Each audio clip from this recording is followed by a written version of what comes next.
Namaskar and welcome to this exciting episode of Sattology, debunking mythology. Sattology means science of truth, a study of truth. Opposite of that is mythology, which means science, a study of fake lie imagination. And I have a very good friend and scholar, analyst, Abhijit Iyer Mitra. Let's welcome. Abhijit, welcome to the show. Thank you, and may the blessings of our Lord in Christ be upon all of you sinners. Abhijit, what do you make out of the liberal world order which is going on? It's a buzzword I have seen 20 times repeated on the Independence Day here, July 4th. I honestly don't know what it means, but if it means more wokery and crap like that, to me, it sounds like a post-apocalyptic world. So it's like so what was the apocalypse then? That's a very tongue twister word. What was the apocalypse? The apocalypse, I think, is the Biden administration. I know what you're going to say. No, it's the Biden administration. That's the apocalypse. I mean, you can't get so many things so wrong so consistently across the board, right? But you do. And so the new liberal world order is the post-apocalyptic world. I mean, the Biden is going to faint after listening to our talk today. So one of the things which happened. I don't think he has the cognitive ability to understand what we say anymore. I know that is true. That is true. And see, have you seen very funny thing?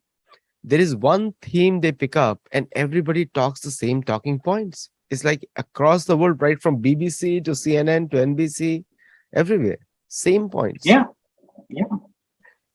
And why should that surprise us, though? It's last 1 week. It's you see, what you see is a great diversity of ethnicity and gender and sexuality, but no diversity of political opinion. The entire thing is one political opinion voiced by different races, different genders, different sexualities. And that's, of course, what communism was all about. So it's just communism by other means, which is, I mean, look, if that's what America wants, that's what America gets. Did you see the latest one where the Ukrainian president Zelensky, he said he needs $750 billion to rebuild his country, and all the democracies of the world should foot the bill. He said that. Yeah. And remember, those democracies of the world, once upon a time in the 60s and 70s, they were the cash-rich countries, right? They had lots of excess money to give. Now, growth is fueled by debt. It's not real growth in that sense. Because at some point, the debt has to be paid back. You can't have a debt-to-equity ratio this high and not expect the entire system to collapse. So, best of luck to him. I mean, even the military aid that's going, if you look at the billions that's gone, I'm not seeing anything on the ground that in any form or way gives me the indication that they've gotten 20, 30, 40 billion dollars worth of aid. I don't know who's gobbling up the money. I think this is another Afghanistan-like situation where 90% of the funds gets gobbled up by somebody or the other. No, true. Like, see, almost US has given $60 billion. And Europe, I do not know how much they have given. And I have no idea from where else they got. And remember, today, Ukraine has a lower per capita income than India. Just because they're white, don't assume that they're a first world country. Ukrainians are actually poorer than Indians today. Just because we're dark and we're more tolerant of a lack of hygiene doesn't mean we're poorer than Ukraine. Now, what is a third world country? A third world country is fundamentally one where all systems, institutions don't work and extremely low human capital. Till yesterday, they were preventing 18 to 60-year-olds from leaving the country. Today, they're even preventing them from leaving their cities as of an order issued just for a few hours back. They're basically sending all their troops into a meat grinder. Remember, Western equipment is so advanced, it requires a lot of training to be able to use it. You can't just give it to a country overnight and expect them to start using it as effectively as the original country does. I am not seeing anything come out of this except a whole load of Ukrainians die. I was hearing some reports that out of 40 million people, 14 million are already refugees in other countries. 14 million. That's what the last I No, heard. it's more like 7 million. 7 million. But this is the reports which I'm seeing in the US, in Breitbart and other places, 14 million. Well, they're not accurate. So so much refugees. So do you think that it's a Pyrrhic war for Zelensky? Because in the end, he's going to everything is finished up for him. No, it's not. See, a Pyrrhic war is, at least there's some semblance of your honor left. This is a completely useless, devastating war. It should have been It could have been sorted out with a simple guarantee: we will not join NATO. That's right. That's right. Yeah. So, if I mean, is NATO membership worth this destruction? Totally not worth it. Biden initially said, like 2020 last year, the gas prices we had on 4th July were $3. Today it was average California was $6.1 average in California. And it's going to keep going up. Have you seen the latest figures? Look, the Russian economy is not doing very well. But have you seen the German economy? All the trade unions are now warning that of such a great recession that they're not even going to be able to recover. For the first time since 1991, Germany has a trade deficit. First time since 1991. And that was because of the expenditure and readjustment of the economy because of reunion with Eastern Germany. Imagine your German manufacturing is in so much shit. It's the great joy and whatever of high tech or whatever. You are finally, after 31 odd years, you are again in a trade deficit. Your trade surplus is over. What are you going to do? Gas prices are going up. Come winter, what are you going to do? By September, October, you're going to start needing gas again. September, the cold is going to set in. The thing is, the Biden is telling all the Americans to literally suck it up and saying that, oh, this is the price of freedom that you need to pay. And initially the whole inflation was blamed on Russia from the day one. Now it's called Putin's inflation. The point is, when you don't have money to pay your gas bills, or even if you do, there is no gas available. Do you think they're going to see if it's Putin's thing or whatever? They're going to come out on the streets and riot irrespective. So there is a push in the liberal world order, there's a push for EV vehicles, and how practical is that plan to suddenly move all the Americans off of gas-powered vehicles to EV vehicles? What do you think? And we all know that the EV vehicles push up the cost back. We already discussed that in one of the earlier shows. We've discussed the backstream costs. The thing also is, what do you do with all the battery fluid and batteries once they're used up? Right? They're corrosive as hell. I mean, this is not something, a car battery is something which if you pour salt water on, it catches fire, boss. Mm-hmm. These guys are so scared about fracking, but they're not scared about all the corrosive materials in a battery. Are you kidding me? This is the same kind of self-delusional cycles that people get into. Where dogma takes over from common sense.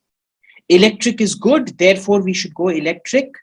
And they don't even want to see the opportunity costs involved out here. Now, let's take a look at what gas prices is going to happen. The average temperature, you have to convert this into Fahrenheit for me because I don't know the Fahrenheit measure. Berlin in August comes down to 24 degrees Celsius peak. On average, 19 degrees in September. By October, it's down to 14 degrees. And the night temperature comes down to 13, 10, and 5 degrees Celsius. So 10C in Fahrenheit is what? 10C is 50 Convert Fahrenheit. 50. C 50. to F. 50. Okay. 10C 50. is 50. Yeah. So at 50 Fahrenheit, you need heating in your house or not? No, not much. Little bit, yes. Not much. I mean, generally the house temperature needs to be around 72 or 74, or I like 68. I like 68. I don't know why. I like cooler. So I like Hmm. 68, but generally 70 is people what prefer. Well, where I Right. live, you don't need an But warming. at 50, you're going to need warming of your house, right? That's right. That's right. Right. At 50, you're not going to get warming of your house. At 50, you're not going to get hot water. Best of luck trying to overcome that. I'm worried about all the Northern California as well as Europe is even worse. They have much lower temperatures. Northeast is like is minus 20 Celsius sometimes. So Hmm. so tell me what is this like the push for the EV vehicles? Where is it coming from? Like why so much push on EV? And then Kamala Harris So, laughs on that, which is okay. So okay. some of it is technology driven, which is smart. Uh, we shouldn't discount it completely. See, because what happens is the green economy is a completely new economy where you're pushing new technologies, it pushes new innovation, and that's a good thing, right? So, say switching towards EVs was always going to be a good thing. The problem is, are you looking at the environmental costs of that battery storage, battery replacement, and things like that? Number one. Uh, to be fair, it's current cars also have batteries, except those batteries are much smaller than the batteries you're looking at for these cars, right? This is number one. Number two is the fact you can't just do an artificial forced replacement. Because that's like what Sri Lanka did with organic farming, and it wiped out its entire farming sector overnight.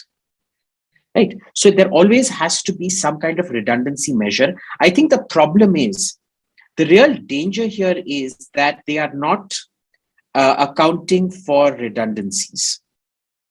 They're just saying it needs to be this and that's it, my way or the highway. Not smart. The woke culture, and woke India has been suffering from woke culture from very beginning. There is a cancelled Hindu culture going on, and from 1947. Now India is also now the woke culture in the US is also coming into climate extremism, where the climate, it's everyone is concerned about the climate, and the US has been the worst polluter in the past. Now they have changed a little Mm. bit, but still they are much higher than per capita as compared to India. Now this woke culture is coming into Mexico, and now the climate extremism is coming into India as well. So do you think that India will ever make the EV mandatory? No, I don't think we will. I don't think we will till the technology gets absolutely proven. EVs are gaining in popularity, by the way. A lot of people go in for EVs these days, surprisingly so, because the costs in India, it's always uh, India has surprisingly adopted a lot of green technologies because it's seen as social justice. And you in India, because we're a socialist country, social justice, you never measure the price of social justice. Social justice is the end in itself, and so you do it, which is why solar is extremely popular. And now the costs have come down. So similar with EV, what is happening is it's entirely a cost equation that when petrol is 100 rupees plus 110 rupees a liter, which gives you about what, 20 kilometers, uh, uh, uh, more, no? No, 1 liter, yeah, around 20 kilometers. So uh, a liter costs you 100 and no 20 kilometers costs you 110 rupees, whereas in an electric vehicle you're looking at 20 kilometers costing you something like 4 or 5 rupees. So you're recuperating the costs very rapidly. The only thing that's preventing a explosion of electric vehicles in India is the recharge stations availability outside of major cities and the time required to recharge them. Because when you go to a petrol station, you can refill your car in 2-3 minutes. But an electric car requires 40-50 minutes to recharge, even a quick charge up to 80%, right? So therein lies the problem. See, like my friend was driving his Tesla over the weekend, or the Independence Day weekend, and he was going from here to San Francisco, and he had to stop at two places. In both the Hmm. places, there was 3 hour wait for charging. 3 hour wait for charging. So they end up. It's a normally 8 hour drive in a gas car.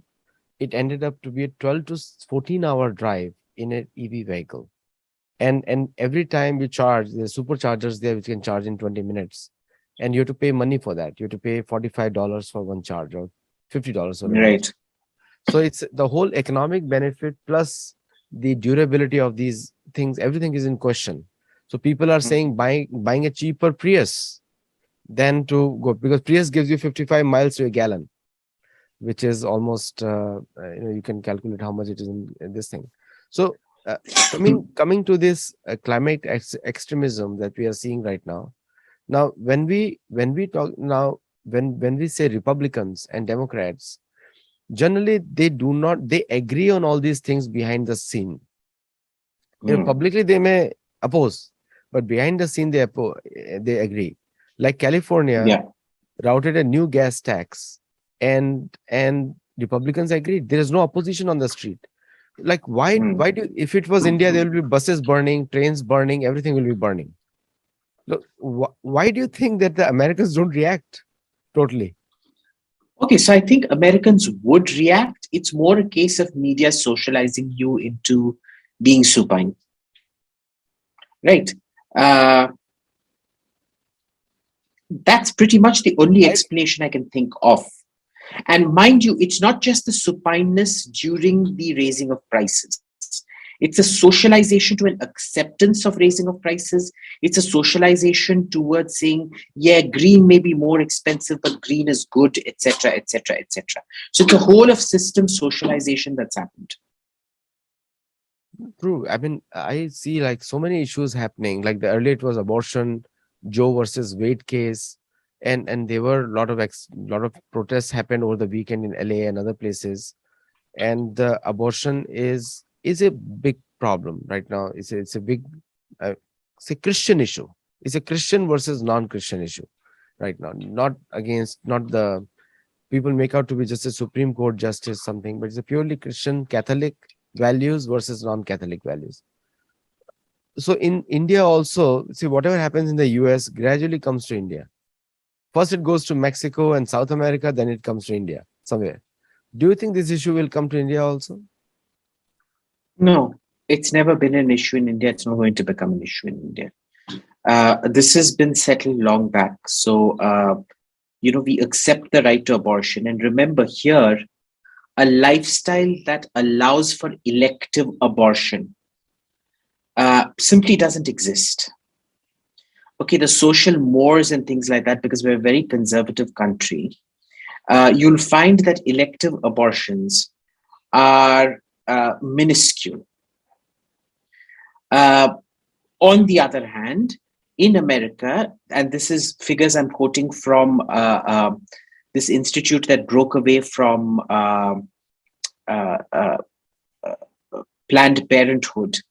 What's it? The Gutenberg Institute, Guttmacher Institute. 98% of abortions in America are elective, right? The moral dilemma in America is very different. The moral dilemma in India is very different, right?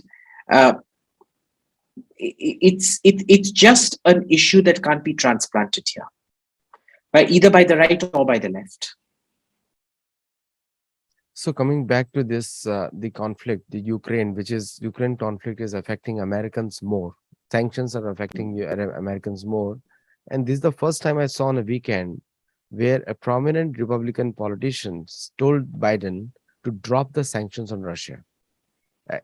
Is it? out of blue and drop the sanctions on Russia so that the Americans can survive. Do you think that this can be a practical approach to solve this crisis for the time being? Well, see, it would be a huge, it might be a practical approach for America, but is it a practical approach for Biden? They're looking at a complete wipeout in the coming election and the midterms. What what do you think happens then? So no, it's not a practical solution for the political powers that be. Uh, it, um, but it's not just them. The Wall Street Journal also wrote a piece yesterday saying that the sanctions have failed. I think that's a very unnuanced thing. They've not failed, but they've not hurt Russia. The Russian, as well, they've hurt Russia very significantly in certain things. But surprisingly, the Russian economy is moving in a different direction.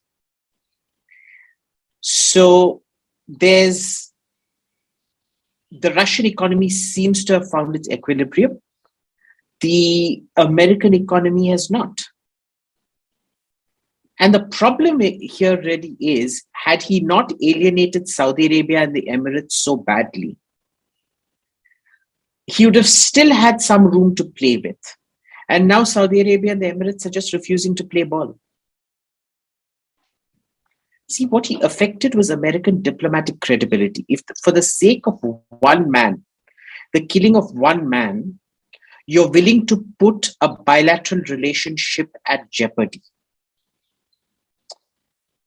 You may take Saudi Arabia on board now because of necessity, but when this war ends, what's to say that Biden or the Democrats won't screw Saudi Arabia over tomorrow? You think they don't see this, that they don't understand this? They understand it very well. So America's free checks in the Middle East have finished. Nobody's going to give him a free pass anymore. He can go to Saudi Arabia. He's visiting Saudi Arabia this month or next month. I don't know when. But irrespective, he's not going to get much out of the Saudis. Yeah, he has been planning to go there for a couple of months now. Now he's finally will be there. And so America is facing challenges on all sides. But when it comes to India, India is facing a different type of challenge. You know that it's a foreign interference and internal problems in the sense of killing on religious grounds Muslims and Hindus now, which is also damaging India's growth prospects in a way, because if there is no internal peace, then the growth is affected. So, and recently Supreme Court judgments and statements I was not very happy with, because I want the clear definition of aggressor versus victim to be defined. Who is an aggressor, who is a victim? Because unless you define that, there cannot be any solution. So Look, let's be clear about one thing. Russia is the aggressor, Ukraine is the victim here. But what about India? Well, in India's case, finish your thought, then we'll cover the India. Finish what you're saying. Right. Now, the problem isn't the question of definition. The definitions have always been clear, right? The issue has been regime change and humanitarian intervention. That's what muddied the entire problem, where you take an internal problem to be casus belli, which it never was in the past. Well, it was, but that was during the colonial period, where you said the native savages aren't, smart enough to manage, or not civilized enough to manage their own problems. And therefore, they need the civilizing burden of the white man to come civilize them. That's muddied the waters. So aggression today can be spun as not aggression. What do you do?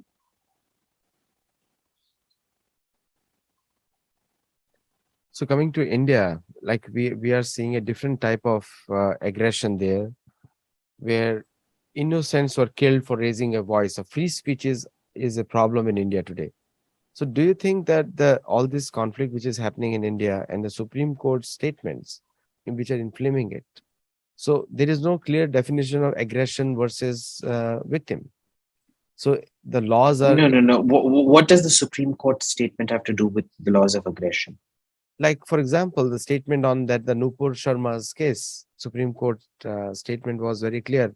Supreme Court statement, you know the So statement. see, that is more an issue of causality, right? What marks a third world country? A third world country isn't just the poverty and the dirt you see. It's extremely low human caliber, and that is the kind of caliber that becomes Supreme Court judges.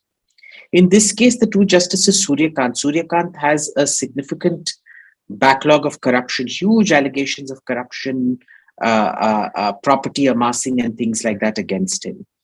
Pardiwala has a long record of intemperate remarks. He was threatened with impeachment. They, in fact, moved an impeachment motion against him. Now, when you have unvetted people like this, who have really qualified nothing other than socializing, there are no uh, objective measures for deciding a judge. They decide judges based on who they like. That's about it. And it's very much a case of socializing and brown nosing and things like that that decides a judge. It is probably the most corrupt institution in India today, simply because there is no accountability. It is self-selecting and self-perpetuating. Right. And to impeach a judge, you need to impeach him by two-thirds majority in both houses of parliament. And then the state assemblies also have to impeach.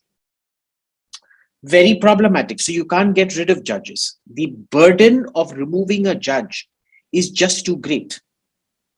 So what ends up happening out here is you will have a lot of C graders and D graders becoming judges, making lots of C and D grade statements like you saw.